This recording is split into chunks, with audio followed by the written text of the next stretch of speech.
Nos labirintos da capital federal e nos elegantes escritórios da Faria Lima, um jogo de interesses velado dita a explosão do endividamento que hoje aprisiona mais de 70 milhões de brasileiros. Longe dos discursos populistas e das manchetes superficiais, a tragédia financeira do país é, em grande parte, o resultado de um processo decisório meticulosamente orquestrado, onde a lógica política do curto prazo e os apetites vorazes do mercado financeiro se entrelaçam de forma perigosa. Mergulhamos agora nos detalhes menos óbvios, nas negociações de bastidores e nas tensões latentes que pavimentaram o caminho para essa situação crítica. A urgência política e a tentação do crédito fácil por, que afinal, um governo optaria por incentivar a população a se endividar em um cenário de juros tão elevados? A resposta, conforme sussurros nos corredores do poder, reside na urgência política. Em um país com um histórico de baixa renda e altos índices de desigualdade, a injeção de liquidez na economia, mesmo que via endividamento, é vista por estrategistas como uma forma de gerar um sentimento de prosperidade imediata. A abertura de linhas de crédito como o consignado para trabalhadores de carteira assinada, CLT, e para beneficiários do INSS, além do fomento a empréstimos para pequenos empreendedores, são movimentos calculados para dinamizar o consumo e, consequentemente, a percepção popular de uma melhora econômica. O objetivo, segundo fontes próximas ao Planalto, é criar um colchão de satisfação que possa se traduzir em apoio eleitoral em ciclos futuros, mesmo que à custa de um risco fiscal e social elevado. A Selic e a gastança, o elo oculto à grande contradição, no entanto, reside na taxa Selic, o termômetro dos juros no Brasil, que teima em permanecer em patamares desfavoravelmente altos. Este cenário não é obra do acaso. Nos bastidores do Ministério da Fazenda e do Banco Central, a pressão por gastos públicos é constante e avassaladora. Ministérios, secretarias e alas partidárias distintas incessantemente demandam mais recursos para suas respectivas agendas. Essa gastança desenfreada, que frequentemente supera a capacidade de arrecadação do Estado, cria um gargalo. O governo precisa se endividar para fechar as contas. Para captar esses recursos no mercado, o Tesouro Nacional precisa oferecer juros atrativos sobre seus títulos da dívida, o que por sua vez empurra a Selic para cima. É um ciclo vicioso. Mais gastos governamentais significam mais dívida pública, o que gera juros mais altos para todos, inclusive para o cidadão que busca um empréstimo. A festa dos banqueiros. Uma relação simbiótica. Enquanto o cidadão comum amarga os juros exorbitantes de seus empréstimos, os grandes bancos e instituições financeiras colhem lucros recordes. Essa festa, como é pejorativamente chamada por alguns analistas, não é uma coincidência. Existe uma relação simbiótica, quase clandestina, entre a política de gastos do governo e a rentabilidade do setor financeiro. Quando o Estado gasta mais do que arrecada, ele se torna o principal cliente dos bancos, demandando volumes massivos de empréstimos via compra de títulos da dívida. Essa demanda sustenta a alta dos juros e, consequentemente, a lucratividade das instituições que emprestam ao governo. É um cenário onde a retórica populista de combater os banqueiros se esvai diante da realidade dos balanços financeiros, que mostram um setor próspero justamente sob gestões que prometem a inclusão dos mais pobres. A projeção de que quase R$ 1 trilhão será direcionado ao pagamento de juros da dívida pública até 2025, beneficiando principalmente esses grandes atores do mercado, é um dado eloquente dessa dinâmica. O desenrola, em retrospecto, mais fumaça que solução, o programa Desenrola, saudado como uma panaceia para a inadimplência, também teve seus bastidores. A decisão de implementá-lo rapidamente, segundo fontes ligadas ao processo, foi impulsionada pela urgência de apresentar resultados concretos para a opinião pública. A ideia era limpar o nome de milhões de brasileiros em um curto espaço de tempo, gerando um efeito psicológico positivo.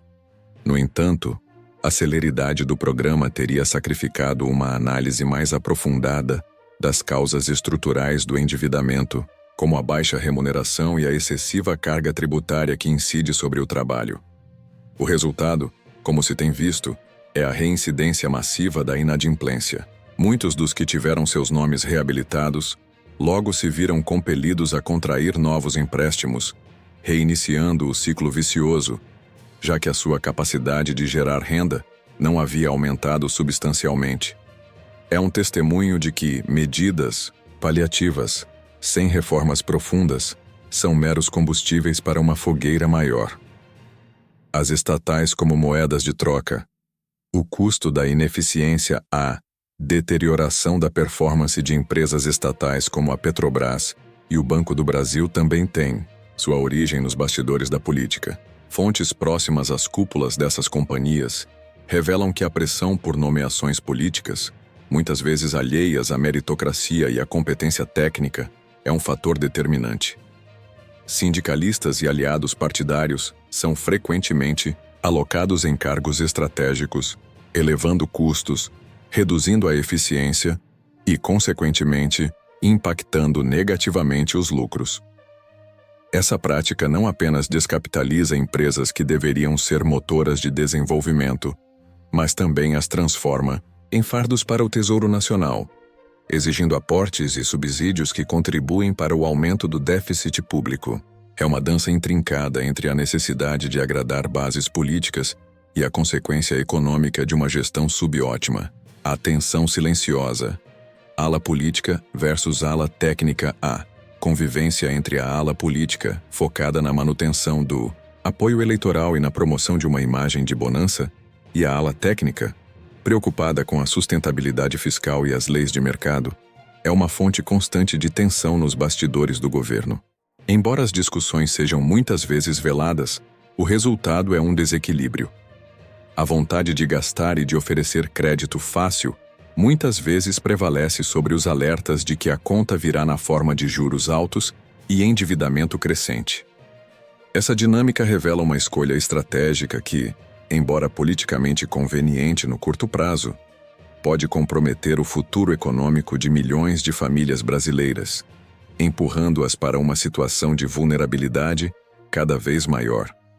Custo social inevitável.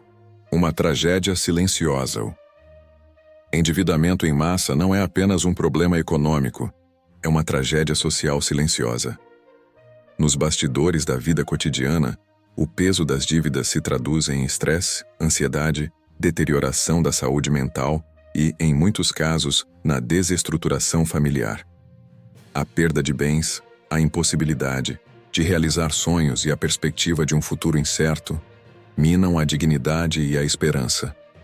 Para os agentes que atuam nas sombras da economia, no entanto, essa realidade é um mero efeito colateral, uma externalidade aceitável, em nome de objetivos políticos ou lucros financeiros.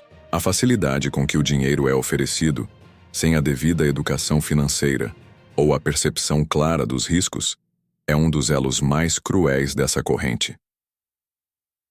O voo de galinha e o cálculo eleitoral. A estratégia de estimular a economia via endividamento é um clássico voo de galinha, um crescimento rápido, mas insustentável. Nos bastidores das campanhas eleitorais, a aposta é que a sensação de ter acesso ao crédito, mesmo que caro, será suficiente para gerar satisfação no eleitorado até o próximo pleito. O governo parece apostar que a fatura real dos juros e das parcelas só chegará de forma contundente após as eleições, quando a percepção de melhora já tiver cumprido seu papel político. É um cálculo arriscado, que desconsidera a inteligência e a capacidade de discernimento do cidadão brasileiro, que, mais cedo ou mais tarde, sentirá o peso da dívida e perceberá que o dinheiro de graça nunca existiu. A teia de decisões e tensões que se desenrola nos bastidores do poder e do mercado financeiro brasileiro revela uma crise de endividamento que não é apenas um fenômeno econômico, mas um espelho das prioridades e dos interesses que regem a nação. A complexidade do cenário exige uma análise que vá além das aparências. desvendando os mecanismos pelos quais o capital se concentra e a população se fragiliza. A compreensão desses detalhes menos óbvios é crucial para que a sociedade possa finalmente exigir uma mudança de rumo e romper com esse ciclo perverso, construindo um futuro financeiro mais justo e equitativo para todos.